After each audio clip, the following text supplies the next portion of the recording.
Hello and welcome back to another video by yours truly. So today's video is going to be a comparison between the Orient Kamasu and the Seiko 5KX right here. So I decided to make a comparison video between these two watches because they are both very similar in price, size, and functionality, and hopefully this video will help you decide which of these two watches to buy with your hard-earned money.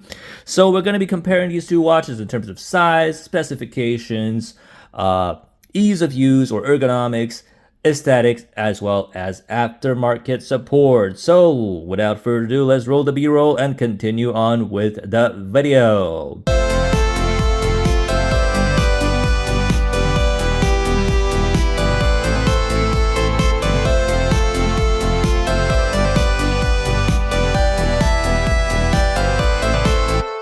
So the first point of comparison between these two watches is the size. As you can see right here, there's not a lot of difference on the screen. So they both wear exactly the same on wrist. The only difference that I've noticed while wearing these two watches is that this Orient Kamasu has a stainless steel case back, so it feels a tiny little bit heavier than the Seiko 5KX. One of the misconceptions that some people might have just by looking at the pure specs online of these two watches is that the Seiko 5KX, it's a little bit bigger, the case is a little bit bigger, so 42.5 versus 41.5, so people think this wears bigger, but in reality, because the crown is located at the 4 o'clock right here versus the 3 o'clock, it actually doesn't feel bigger because the crown to case distance, well, this distance right here, the horizontal distance is actually a little bit bigger on the Kamasu because the crown is at the 3 o'clock compared to the Seiko 5KX right here. So it is a very rainy day today, so there's not a lot of lights in my room, but what other opportunity to show you guys the beautiful lume on these two watches right here. As you can see, beautiful lume, very bright right here. Next point of consideration is in the specifications of these two watches, the specs of these two watches, right? And in this category, the Orient Kamasu wins hands down. So as you can see on the screen, it has a sapphire crystal, screwed down crown, 200-meter water resistance, and more accurate movement. So in my personal experience, this Orient runs a lot more accurately than the Seiko, but your mileage might vary. But the Orient F6922 movement is rated a little bit more accurate than the Seiko for our 36 movement right here. So that is something to consider if you value accuracy a little bit more than anything else. So the next point to consider is in the ease of use or ergonomics of these two watches. And in this category, the Seiko absolutely beats the Kamasu. The crown is a lot bigger, it's a lot easier to push, pull, and even if it was a screw down crown, it would be a lot easier to screw in and screw out. But this one, not being a screw down crown, it's a push pull crown, it's very easy to operate.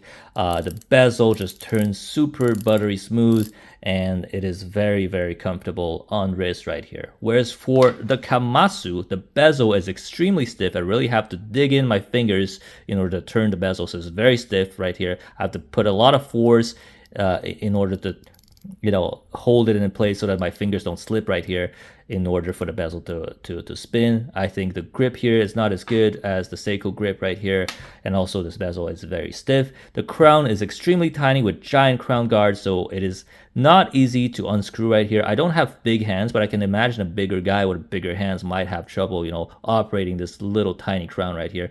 And to screw it back in, it's really not, it demands a lot of, effort in order to do everything on this watch, to turn the bezel and screw in the crown, whereas for the Seiko it is very smooth and seamless, no effort required right here, so extremely easy to operate. So in terms of ergonomics, the Seiko absolutely beats the Orient right here. So if you like this content, don't hesitate to click that subscribe button and also follow me on Instagram, where I post regular photos of my watches. The next video, I'm going to be getting my hands on a Seiko 38mm dive style watch, so do not hesitate to subscribe for more videos. So with that shameless plug out of the way, let's proceed with the video. So the next point of consideration is in the looks and aesthetics of these two watches. I like both of them. They are very unique original styles from both brands. The Seiko right here looks a lot more sporty, a lot more, tooly, whereas the Orient looks a little bit more dressy, a more classy, more vintage kind of look. I had right here on a Tropic strap, but you can put it on a nice bracelet, aftermarket bracelet from either Long Island Watch, a strap code, or whatever. So you can really dress up this watch or dress it down right here with the Tropic strap. So in terms of looks, I'd say it's a tie. It really depends on what you prefer. Would you prefer a more dressy, vintage looking watch or more sporty, modern looking? So it really depends on you which one you prefer the most. The last point to consider is in the aftermarket experience on these two watches. So what do I mean by aftermarket experience? I mean aftermarket support, aftermarket service, and aftermarket parts on these two watches. So in this aspect, the Seiko absolutely beats the Orient right here in terms of aftermarket parts, service, and support. Seiko, they're available in pretty much all the retail stores across the world. You can just walk into a store and buy a Seiko pretty much anywhere in the world. Whereas for Orient, this is something that is not often talked about, but in a lot of smaller countries, you cannot walk into a store and try out an Orient. For example, in Canada, I cannot find an Orient like physical like brick and mortar store, to go in and try out their watches. From what I understand, deliveries of Orient watches is handled by Orient USA. So you'd have to buy it from Orient USA's website, and they have to ship it to you, and you have to pay customs on it. Or you can buy it from like websites like Amazon.ca. But it is not as much of a, like a retail experience as Seiko, where I could just walk into a lot of brick and mortar stores like Hudson's Bay or many smaller jewelry stores and just try out the Seikos and before buying them on my wrist, right? So in terms of aftermarket support, also in terms of service, most watchmakers will know how to service a Seiko movement, whereas the Orient movements, the parts are a little bit more rare, so you probably have to send it back to Orient for them to service it. And for example, like if you're in a country that doesn't have an Orient service center like Canada, we'd have to like ship it to the States in order to have it serviced. So this is something to consider if you're planning to own these watches for long term and you want to take care of them and service them. It is going to be a little bit harder for the Orient than for the Seiko. And also the aftermarket modding community, so a variety of parts that you can get for the Seiko right here, the sapphire crystals, like ceramic or sapphire bezel inserts, changing the bezel, changing the case. I've seen a guy changing the crown on his Seiko watch. So there's so many aftermarket parts for the Seiko.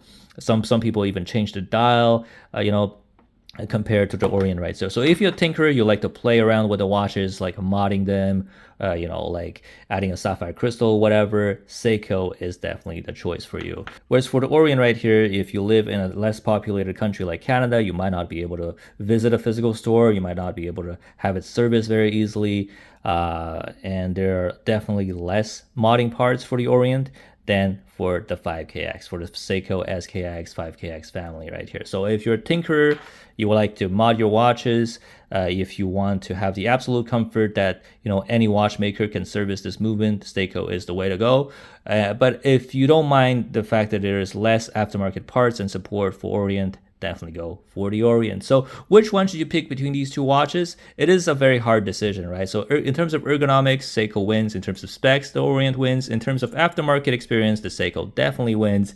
In terms of size, it's pretty much the same. In terms of the aesthetics, that is really up to you. So in conclusion, which one should you pick? Well, it really depends on which one of those 5 factors is more important to you, right? So is it more important for you to have like a very easily operated watch, or is it more important for you to have 200-meter water resist and a sapphire crystal? Is it more important for you to have a movement that pretty much every watchmaker can service and have international, aftermarket support across the world, or it doesn't really matter to you that much, and you prefer to have a more dressy, classy looking dive watch? So it really depends on what you prefer and what is important to you. So hopefully this video has helped you make a decision between these two watches. And if you do like my videos, please do not hesitate to like and subscribe. And until next time, thank you very much for watching.